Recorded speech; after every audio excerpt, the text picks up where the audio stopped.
Hello YouTube, it's me again, Taylor Ruddle, stand-up comedian based in Christchurch, New Zealand. Today's video is about a little project slash training exercise that I've been forcing myself to do that has actually resulted in my stand-up getting noticeably better. A little bit of backstory. 2 or 3 weeks ago now, I went on a little mini stand-up comedy tour with a much bigger comedian. And the great thing about touring with people better than you is you will get better just by being exposed to watching their process and seeing how they do things.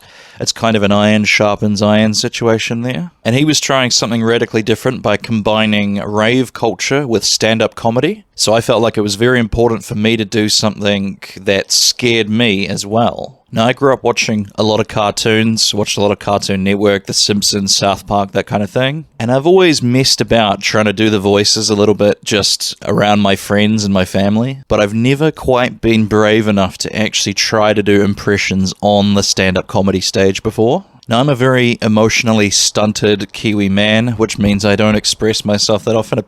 Apparently, my face really changes expression, which was pointed out to me by David, the comedian I was touring with. So the concept of putting myself out there and changing my voice and taking on some kind of physicality of another character and just in general trying is absolutely terrifying to me. But as I say at the start of the clip that you'll see soon, it's important to do things that scare you as a performer. So what I decided would make a good thing for the show is to have the audience members before the show write down on a piece of paper some of the characters or actors or people that they wanted to see me try and do an impression of. And I gave them this sort of preamble that I'm not somebody who's good at impressions, and I wasn't going to be seeing the sheet until right before attempting to do them. So it was going to be a little bit of improvisation there as well. The second leg of our tour was down south in Dunedin, and we did 4 shows, and I'm pretty sure I did this to finish off my set on all of the nights. And as I said, it was absolutely terrifying to do, but there was an electricity in the air because there's suddenly peril, there's stakes involved in the stand-up set. Now, this could go horribly wrong. And in the first night, the electricity in the air from the audience was just incredible. I've never had that kind of feeling before doing stand-up comedy. So the one you're about to see next, I believe, was night 3 or 4. I think it was 3 of the tour. And I thought about just chopping out the best bits and showing the bits that I found funny, but what I thought might actually be a more interesting experience for you guys is to see the entire thing unedited and just see how I worked it out on the night. Because some of these characters and people I could do pretty good like that, or I sort of knew enough about them to make my way through it, but some of them I had to ask questions and kind of get them to talk me through it. Like one of the nights I got RuPaul, and I've never watched RuPaul's Drag Race before, so I had to get them to coach me a little bit. I've chucked subtitles on the actual footage of me because I have a New Zealand accent that might be a little bit hard for some of you to make out what I'm saying, so I chucked some subtitles on that, and because the audio is not as good a quality as this microphone. So yeah, I'm just going to let you watch the whole thing from start to finish, and I just want to preface the bit at the end that so some of these bits are very hard for me to watch, and again, that's a thing that I'm going to have to get used to, is used to watching myself really eat it when I'm doing one of these impressions that doesn't go as well as I'd hoped. Is the night before, the audience had suggested the very last one on the list was The Rock. And so I just did the If You Smell What The Rock Is Cooking, and that got like a huge pop and a round of applause or something like that. And so I thought, oh, sick, The Rock is still kind of in the cultural zeitgeist. People still know who he is. So I thought my finale for this bit could be the last impression is always The Rock, and he just goes through and roasts all the rest of the other impressions that I'd done of the night. I got about 2 roasts in, started fumbling all over my words, and just they weren't into it, and I hit the ejector button and bailed on that. So I don't know if the first night was a false positive or the second night might have been a false negative. I haven't been able to do this, in the extent that I did in this video since the tour, but I'm hopefully going to be putting a show together called Nailed It, where it's all just the comedians having to do improvised impressions on the spot. So keep your eyes peeled for that one. So alrighty, let's roll the tape, and then afterwards I will talk a little bit about how it's been beneficial for my stand-up. it's work in progress show, right? It's important to do things that scare you. I really want to be good at impressions, but I'm not. So what I've done, I had you write some down on this piece of paper as you're coming in, and I'm going to give most of them. You've 2 pages. Oh my god. Okay, let's unfold this completely. So I'm seeing this more or less for the first time. I'm going to have a real good crack at them all, and then we're going to have a little break, and then we'll get David. Does that sound all right? Yeah. All right. So the first 2 I feel like could be quite funny as a pair. We've got Arnold Schwarzenegger and Kermit the Frog. So maybe they're having a conversation. What kind of retail do you work in there, sir? Art. Art? That's not retail. That's like fancy retail. What do you sell? Like paintings and stuff? Yeah. Okay. Sculptures. Okay, so Arnold Schwarzenegger wants to buy a sculpture from Kermit the Frog. Let's do it. Okay. Hello there. Welcome, Mr. Schwarzenegger. Hello. Hang on, that was the first one was good. Okay, so Arnold, he does a lot of impressions of the sound, right? So he's that kind of right. Yes, okay, we got that. So hello. Oh, what is this? Hang on. Stay with me. I would like to buy a sculpture. What kind of sculpture would you like to buy there, sir? Can you give me some sculpture types? A fern.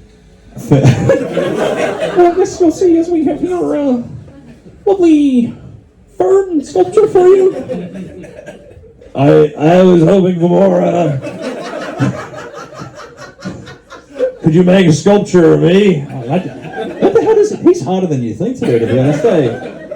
You've got to slur almost together. Okay, so let's move on from those 2. I think we had a real good crack at those 2. So Kermit will put Kermit's all right. I think I could do something here. Okay, Catherine O'Hara. I need some help. Some of these I don't know. Who's Catherine O'Hara? Oh, fuck, that's one show that I've never seen. Southern accent? Home Alone. The Mum from Home Alone. The Mum from Home Alone, okay. Southern accent, lady? David Correos is Home Alone, okay. David, your family and I are going to New York, wherever the Schitt's Creek. We're flying to Schitt's Creek. All right, no. Celine Dion, is she kind of nasally? I think she's Canadian. Okay, let's try to do Celine Dion. French accent. Okay, well let's try combine them because that was okay. Celine Dion and Patrick Bateman from. Okay, so I need another. Mr. Guy who beats kids at school at sports. What is one of your 2 incomes? I work with buses. That was so vague. You work with buses. Okay, so Celine Dion is a bus driver, and Patrick Bateman would like to buy a bus, but he doesn't have the right change. Okay, so Celine Dion, French accent. You said right? Okay. Hello. How can I help you, sir? Monsieur?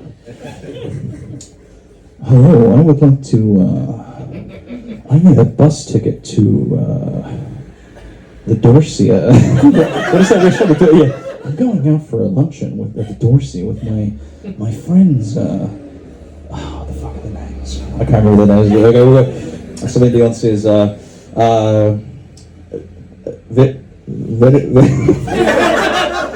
very well, monsieur.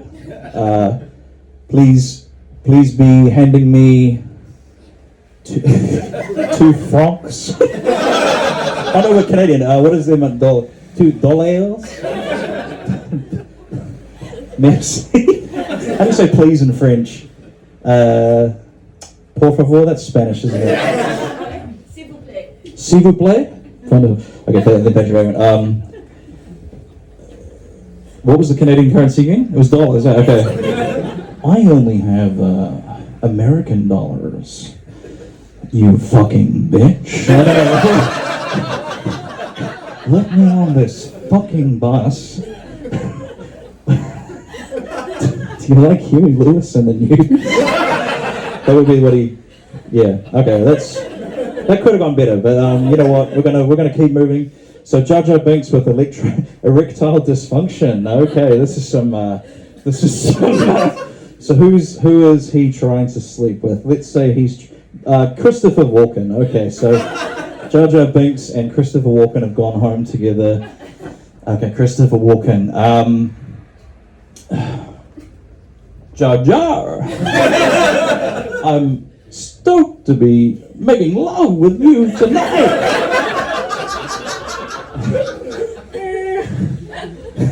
Misa pretty happy too. Misa pretty happy too. But Misa have something to tell you first. Well, you can tell me anything, and it won't come between us.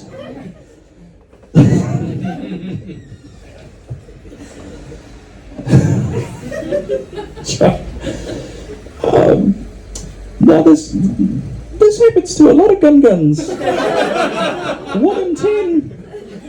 Misa's pee-pee no working. I can't think of where that would go after that. I felt, hey, that's okay. I don't know what. Yeah, I'm not an improviser, as you can tell. Remember the next one. So the Count from Sesame Street, and he has amnesia. Okay. And Steve Irwin. Okay.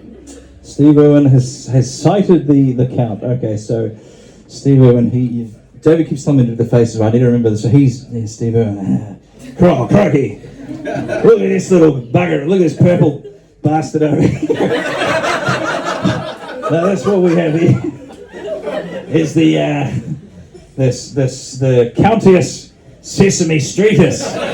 These little buggers are pretty friendly, but I'm gonna go over and I'm gonna get him. And the Count from okay. I love to count. 1. 1.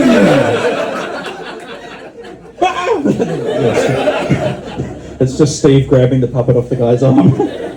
Okay, great. That was great. Thank you. Thank you for whoever wrote that. That was a fantastic one. A penis ejaculating. David, can I borrow that spray bottle? Yeah, I think it's behind you. It's behind me. Okay. It's not there. It's oh, there it is. So here, there is actually going to be a splash zone, but I'm going to try to get it away from. Okay, so. Oh God!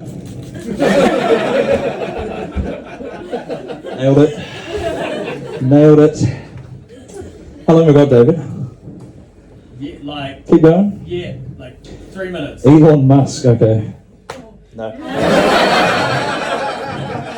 Elon Musk and Margaret Thatcher. Okay. Margaret Thatcher and Elon Musk. Okay, so Margaret Thatcher. Elon, your biggest mistake was letting everybody know you were a Nazi. You're supposed to keep that under wraps like I did.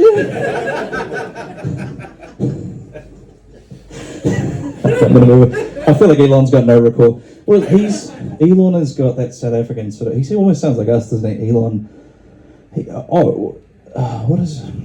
What would Elon say back to that? I'm not a Nazi. Margaret, What? It's the Roman salute. Oh yeah, it was a Roman salute. Margaret. Yeah. Do you want to hear? I've got some jokes. Do you want to hear? No, we won't do that. Don't worry. Okay. I've got some jokes, but go to my YouTube page, Taylor Rudder Comedy, if you want to see Elon Nazi jokes. And a lot of people calling me a neckbeard in the comments. Oh man, the Elon fans, they come out with their pitchforks. Okay, so we've got 2 left. It is, where have we got? We've got Ronnie Coleman and Hugh Jackman as Spider-Man. Okay, Hugh Jackman as Spider-Man and Ronnie Coleman. You know who Ronnie Coleman is? He's a bodybuilder, basically looks like me, and Ronnie Coleman talks like this, baby. He's almost like Dusty Road, now that I think about it. So, Hugh, you want to go do some weightlifting together? My back injuries are healed. And Hugh Jackman is Spider-Man. G'day, mate. It's your friendly fucking neighborhood Spider-Man.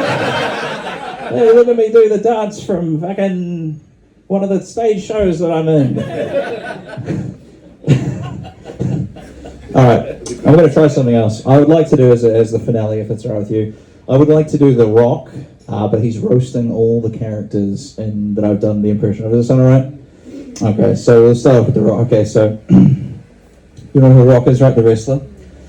So he would be like, fine. Hang on, let me get it there. I'm still working on this one. Finally, The Rock has come back to Dunedin. Arnold Schwarzenegger. The Rock is only gonna say this one time, and The Rock means one time. You candy ass. He would actually like Arnold Schwarzenegger quite a bit, I think, probably. Kermit the Frog. Okay, let me think about this. The Kermit, The Rock is gonna take that guy's hand sticking up your ass. He's gonna turn it sideways, and he's gonna stick it even straighter up your candy ass. Alright, you're not feeling this at all. I was really hoping there was going to be a big finale, but no Rock fans tonight. More work to be done, I think, with that, but... And we're back. I hope you enjoyed that. Some of that was very hard for me to watch, especially the ones like Celine Dion. I couldn't figure out what the game was in the set there. I probably need to take improv lessons, to be honest. And then the Rock stuff just falling completely flat at the end.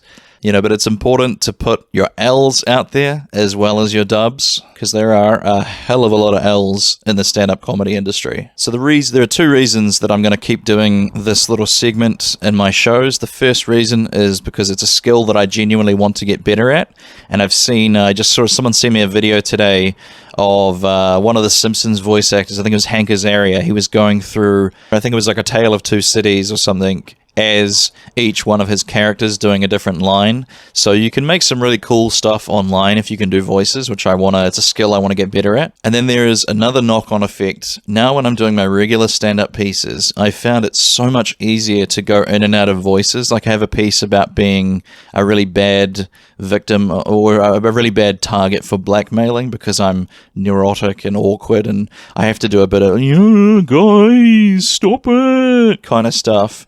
And that was really hard to do, to say it with my chest initially.